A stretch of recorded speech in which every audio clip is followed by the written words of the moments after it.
கள்ளக்குறிச்சியில் மெத்தனால் கலந்த சாராயத்தை குடித்து இருந்ததாக கூறப்படும் நபருக்கு நிவாரணத் தொகை கிடைக்கவில்லை என கூறி அவரது மனைவி ஆட்சியரிடம் மனு அளித்ததால் இறந்தவரின் உடலை தோண்டி எடுத்து உடல் கூராய்வு செய்ய உத்தரவிடப்பட்டுள்ளது.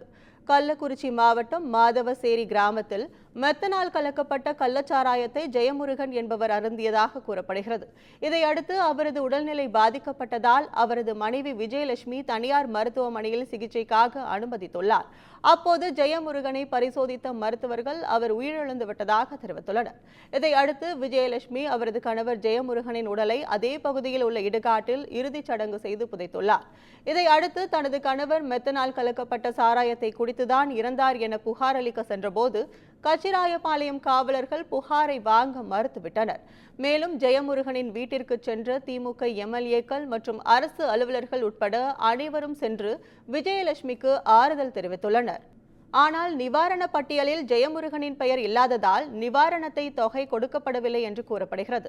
இதனால் அதிருப்தி அடைந்த விஜயலட்சுமி இதுகுறித்து ஆட்சியர் அலுவலகத்தில் தனது கணவர் மெத்தனால் கலக்கப்பட்ட கள்ளச்சாராயத்தை தான் குடித்து இறந்தார் எனவும் எனது கணவருக்கு அரசு அறிவித்த நிவாரணம் வழங்க வேண்டும் எனவும் கோரிக்கை வைத்ததாக கூறப்படுகிறது.